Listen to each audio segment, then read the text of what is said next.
All right, guys, welcome back. Today we're going to do the Atlantean issue 2, volume 1 from Arrow Comics. It was a crowdfunded book, and I reviewed the first Atlantean book not long ago. I think it was all right. I had some criticisms, but now I'm going to do the next one. The reason, not only that, because Russ Leach, who is the artist on this book, asked me when I did the next one. Well, I'm doing that today. The reason also is that this volume 3 is now out on Font My Comic. I backed it because I like where this is going, and this is a way better book than the first book, in my opinion. So I leave the link in the description if you are interested or like what you are seeing here. Please back the Atlantean issue number 3, volume 1. And then, let's dive into this video. I'm gonna spoil everything, so if you are interested in this book, don't watch the video. Maybe you come back later if you read it yourself, and then you can watch my take on it. If you don't mind being spoiled this whole video, then that's exactly what we're gonna do. So it's done by Russ Leach, Randy Zimmerman, and Charles Santino. What I like about this is the cover, right, by Russ, and then ink spots here. Is the painted cover, which I think, oh, this looks super cool. I have to have a chat with ink spots. I also like this. This is, for me, classic storytelling. You know, we have a page, we have a little bit lore here, we have interior art, and what's happening in the book, or the content of this book, and then of course the creators. Pretty fun. So without further ado, let's dive in. So this is in the past. This is with Brule, this companion of King Kull. They are of course on a quest. I mean, King Kull with Brule are on a quest to kill the Serpent Man, and this was in the past when Brule was sent on a mission to take, I believe, the serpent's eye, or a stone that is, connected to the serpents. And they need to get out of here. The art looks really good. And the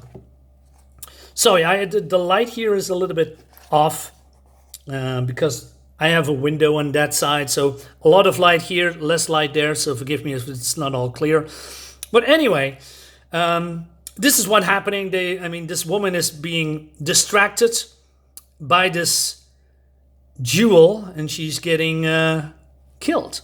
Well, Brutus wants to get out of here with his other companion, but then he's been waken up by King Kull, because he says, "Hey, your saddle, it's glowing," and Brutus just really standing up. He says, "We are in danger," because they are getting attacked by this serpent creature. Also, Kull releases this girl, well, temporary, and he says, "You need to hide yourself, and otherwise you're getting killed," right? If you want to know who this girl is, watch my first video and you will find out. My camera can barely contain this whole book because it's oversized. It's a very big book. I like that. I think it does really do it justice. I think if it was smaller, sure. But an oversized book with this kind of art in black and white with gray tones, or grayscale is the better word. It really complements this whole book. The quality is great, by the way. This is more like a magazine style. Sorry, camera, come on. This is more like a magazine style. It's, I believe, 50 plus around pages, maybe 60, around that. So a lot of content, and the quality is, like I said, it's good. Nice paper. Again, black and white, superb. I like black and white. So they're having a fight. The only criticism when it comes to fighting, and I'll explain that a little bit later, for me, I also said that in the last issue, that Kull and Brule are a little bit too invincible sometimes. There is a scene in here that that I think, oh, come on, that's a little bit too much. Anyway, so they defeat this monster, and they are hearing a laugh and two eyes looking at them, right? And it seems that Brule and even Kull recognize that laugh. But before we go into that, so this girl seems now to recognize, or notice that this is King Kull, and she didn't know that at first, and she is basically, apologizing for her behavior. And but Kull says, enough. So he tells to Brule, hey, how did you know that there is enemies? And so Brule is telling a little bit more of the tale that they are going to continue. That he was sent on a mission, and that Kull here gave Kanu, who is now on the throne of Kull's kingdom for the time being, give the stone. Also, he says, Kanu not only showed you the eye to gain your confidence, but also to see if you're already fallen prey to the serpent demons. All right. They continue the journey, and like I said, it looks great. Also, like the rendition of the horses. I believe it's very hard to draw animals because of anatomy, right? You can say that with humans as well, but I believe human anatomy is a little bit more easier. I do in quotations marks, but I'm not entirely sure.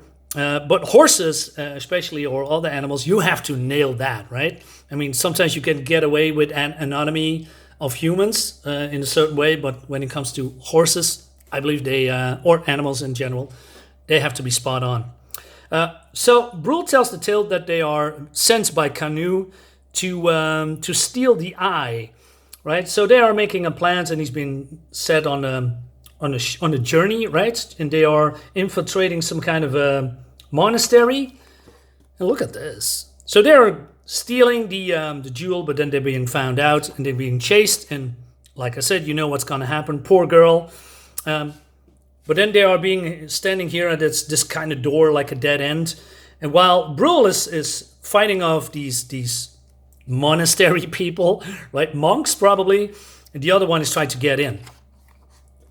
But then the light is shining brighter and brighter, and I believe Brule or the other one says these magic words, Kanama Kalajarama, and it seems that these snake people cannot take those kind of words. It burns them from the inside. I believe something like that. But then these monks are being shocked that there is demons inside in the midst, and then we also being introduced, I believe, the villain of this particular storyline. And it looks great. I mean, she's huge, she's strong, she's beautiful. And but Brule's companion is being enthralled by her presence, maybe hypnotized. And while he deals with the serpent people, he just looks back and he said that his friend is being incinerated, right? He falls into pieces. Nice buttocks, by the way.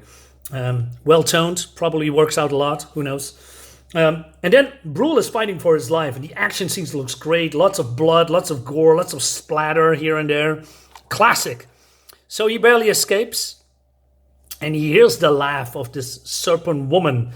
And that was his tale. But then I'm not sure why I always say Conan, because Conan is probably the most well-known figure. But Kull here is telling his tale. Now, another gripe that I have, but this is more personal opinion. This is not taking away how good this book actually looks. It's personal. I think King Kull shouldn't look like a homeless bum.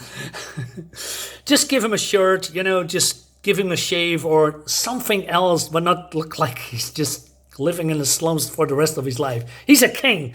I know he's undercover, but still. But now this particular page was, I think, okay, this is incredible. I wouldn't mind Randy and the whole team is focusing more in future of younger Kull with his wolf companion. I want to know how he get the wolf companion, how they meet each other, what is the story behind this. But him, walking through this river, in the forest, very immersive. And then he meets this woman, right, that looks at him. Love the grayscale here with the shadows. And she's being suddenly attacked by this ape creature. And she is taking care of him, breaking his neck. And then she looks at Kull. And there is something weird going on. So this wolf growls a little bit here. She touches, and then this wolf is, became a puppy at his feet. She looks at him, and young Kull doesn't know what she wants. Does she humor for human flesh or something more carnal? She touches the dog, and then she touches him, and then she just walks away. Why? All right, so young Kull is then going after her, and she's running away, and then there's some kind of a mist here on the corner, and then she's just standing there, and then she is looking at him, right? Her expression, unreadable, assessing me. And then she lashed out, lunging forward with deceptive speed for her size, slipping behind me, grappling me as she had the great ape. But then Kull is, defending himself. This confuses me a little bit here, right? I mean, she could have. Let me finish this. So, and then she's lunging forward, also like the gracious nudity. I mean, it's barely. I mean, you don't see, the nipples and all that stuff, but still, I appreciate the fan service, if you know what I mean. I like that in sword and sorcery stuff, right? Why not? It's just sword and sorcery. But then it seems that she wants to kill him, and then Kull defends himself by plunging his dagger into her side, and she is just, wants to walk away, and then Kull, instead of, letting her go, follows her, and we see then some kind of a mid-transformation. She turns around. There's a mist, and she is behind him again. And then she's using the same energy weapon, staff, that she killed the companion of Brule. And then she's turning more into a snake woman. But instead of disintegrating young Kull, she just get away. She just retreats. Maybe because she was way too hurt because of the dagger in the ribs and losing too much blood. I do not know. But I don't get this particular part where she is just, being friendly with Kull, with young Kull. I mean, what does she want? I mean, that puzzles me a little bit here.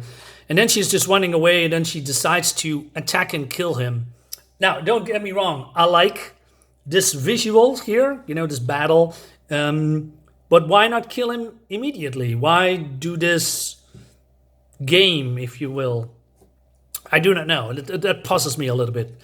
Anyway, but then the story continues here. I'm not going into complete detail, but this young woman is getting almost killed by this snake.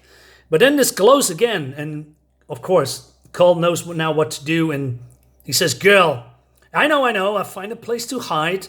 And then they are getting attacked by, look at this looks awesome. I counted it, this is about 14, 15 snake people. And I thought, oh man, they're gonna die, right? Not really. They are just killing them left and right. I love the decapitation, maiming, murdering, and stuff. Like I said, they're a little bit too invincible for me. I liked it more when Kull or Brule is getting, more getting punched in the face or getting kicked in the ass or, something like that, getting a few lickings or slashes. But they don't. And now, this is also a thing. I'm going to tell you this, let me say, another confusing part that I'm going into in a second. So she says, they are being outnumbered. And that explains what's happening later. But she says, do I take the gems, take off the horses? No time. They'll be overrun. The demons will hunt me down and tear me apart. All right, okay, so she's getting out of here, right? But then they are indeed being overrun, and they're saying these words again, and then, this is happening because they don't like the words, they're burning from within, and then they're getting the upper hand and killing then the last of the snake people. So I thought, okay, yeah, they are outclassed, but again, it looked to me that they're a little bit too overpowered. Hint, hint. But then the ghost comes back and says, I'm so pleased you survived the attack, my lord. And Brule and Kull don't, think, they think there's something wrong. And she says, Kana makala jarama. And it is, of course, one of the snake people he's being or it's being decapitated. I don't know if it's a woman or a man. But then he says, by Valka, I wanted to do that ever since we left that cave. All right, this is interesting. And then they hear a laugh, and it leads us to the next issue. I think, okay, well, this is what I wanted. You know, we have action, we have some lore, we have some great stuff in here. And so I'm really invested in the storyline. But coming back to this here, right? So he says that he wanted to kill her since issue number 1, suggesting that she was maybe a snake girl person from the beginning. Or maybe he's just joking, you know, because he was extremely annoying and that he wants to, you know, get rid of her in a jokingly way. But if she was really a snake person from the beginning, and that is what puzzles me, I thought, wait a minute, she just told us that she is going to run away because otherwise the demons will hunt her down, telling me that she is not a demon. Otherwise, she would just stay here. Also, this whole enchanted words, you know, that these creatures don't like. I mean, I did my homework. Remember this bar brawl in issue number 1? And, oops. He says exactly the same words, and she is standing here. So, and nothing happens because these are humans, right? But by saying this, should trigger something in her if she was a snake person from the beginning, burning her and then revealing that she was actually a snake person.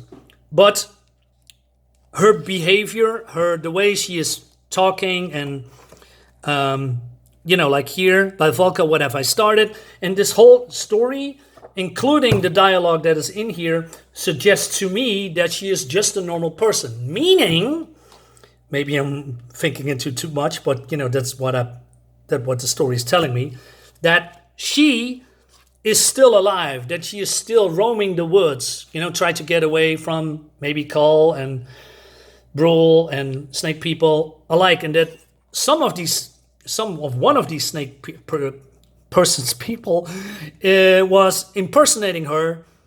Therefore, you know, him saying, "Hey, I wanted to get rid of her," but probably in a joking way. If he was serious, then it suggests to me that she was a snake person in the beginning. Sorry, you're still following this? So I hope she's still alive. I actually like her, although you're not really a good person, but she's not a murderess. She is just a schemer, right? But I actually like her. So I hope she's still alive and that this was a switcheroo, right?